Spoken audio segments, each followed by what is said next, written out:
अस्सलामुअलैकुम। अगर आपको घर में रेस्टोरेंट स्टाइल जैसी मिक्स सब्ज़ी बनानी है तो उसके लिए आपको एक बेस ग्रेवी भी बनानी पड़ेगी। तो फिर देर किस बात की है, चलें शुरू करते हैं अपनी रेसिपी। इसके लिए मैंने कुछ मिसाले लिए हैं जिनमें है सुर्ख मिर्च पाउडर, हल्दी पाउडर, साबुत ज़ीरा, नमक, धनिया पाउडर और जो है वो गरम मसाला।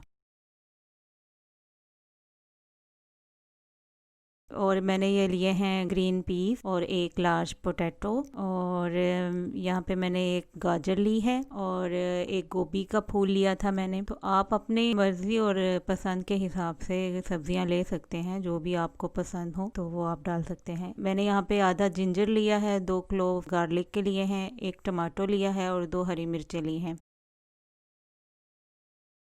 1/4 कप इसमें पानी डाल के तो इसको अच्छी तरह हम ग्राइंड कर लेंगे और इसका एक स्मूथ सा पेस्ट तैयार कर लेंगे। तो इसको स्मूथ सा पेस्ट बनाना है बिल्कुल हमने।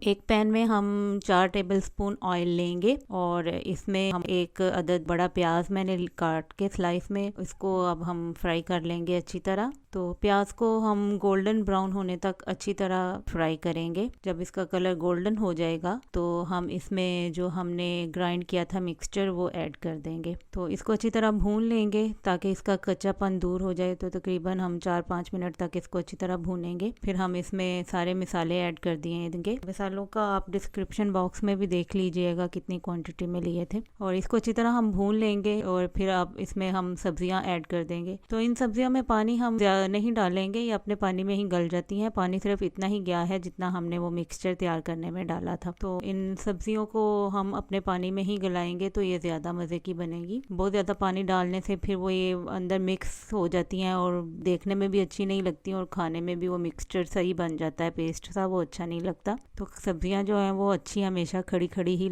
थोड़ी इसमें फिर हम कसूरी मेथी डालेंगे और इसको बिल्कुल लो फ्लेम पे हम पकाएंगे जब तक कि ये गल नहीं जाती। तो जब अच्छी तरह ये गल जाएंगी तो फिर हम इसको डिश आउट करेंगे। तो इसको बिल्कुल लो फ्लेम पे पकाना है, आंच को हमने तेज़ नहीं रखना। तकरीबन 10 मिनट में ही ये सब्जियां गल जाती हैं। तो ये देखें हमारी सब्जियां पक गई हैं और बहुत अच्छे से गल भी गई हैं और देखने में भी बहुत अच्छी लग रही हैं। इनका टेस्ट खाने में भी अच्छा है। तो आप बनाएं और हमें बताएं कि आपको हमारी रेसिपी कैसी लगी। अगर आपको हमारी रेसिपीज़ अच्छी लगती हैं तो हमारे चैनल को सब्सक्राइब कीजिए और साथ में लगे हुए घंटी के बटन को दबाइए। इससे आपको हमारी आने वाली वीडियोस फ्री में देखने मिलेंगी। और अगर वीडियोस अच्छी लगती हैं तो थम्स अप दें। अल्लाह हाफिज़।